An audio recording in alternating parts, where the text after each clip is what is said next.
حضرت عائشہ رضی اللہ تعالیٰ عنہ بیان کرتی ہیں، رسول اللہ صلی اللہ علیہ وسلم نے فرمایا، اے اللہ، جو شخص میری امت کا حکمران بنے اور وہ ان پر سختی کرے تو بھی اس پر سختی کر، اور جس شخص کو میری امت کا حکمران بنایا جائے اور وہ ان پر نرمی کرے تو بھی اس پر نرمی کر۔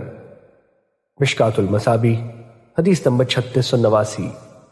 حضرت عبداللہ بن عمرو بن عاص رضی اللہ تعالیٰ عنہ بیان کرتے ہیں، رسول اللہ صلی اللہ علیہ وسلم نے فرمایا، انصاف کرنے والے اللہ کے ہاں رحمان کے دائیں طرف نور کے ممبروں پر ہوں گے، اور اس کے دونوں ہاتھ دائیں ہیں، اور وہ لوگ اپنے حکم میں اپنے اہل خانہ سے اور اپنی رعیت کے معاملات میں انصاف کرتے ہیں۔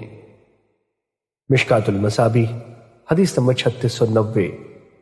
حضرت ابو سعید رضی اللہ تعالیٰ عنہ بیان کرتے ہیں، رسول اللہ صلی اللہ علیہ وسلم نے فرمایا، اللہ نے جس نبی کو بھی مبعوث فرمایا اور جس کسی کو خلیفہ مقرر فرمایا تو اس کے دو خصوصی مشیر ہوتے ہیں، ایک مشیر اسے نیکی کا حکم دیتا ہے، اسے اس پر آمادہ کرتا ہے، جبکہ ایک مشیر اسے برائی کا حکم دیتا ہے اور اسے اس پر آمادہ کرتا ہے، اور بچتا وہی ہے جسے اللہ بچائے۔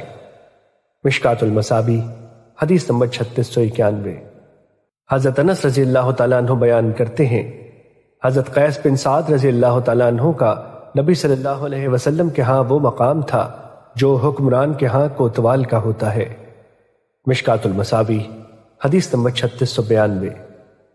حضرت ابو بکر رضی اللہ تعالیٰ عنہ بیان کرتے ہیں کہ جب رسول اللہ صلی اللہ علیہ وسلم کو یہ خبر پہنچی کہ اہل فارس نے کسرا کی بیٹی کو اپنا حکمران بنا لیا ہے تو آپ صلی اللہ علیہ وسلم نے فرمایا، وہ قوم کبھی فلاح نہیں پائے گی جس نے اپنے امور کسی عورت کے سپرد کر دیے۔ مشکوٰۃ المصابیح حدیث نمبر 3693۔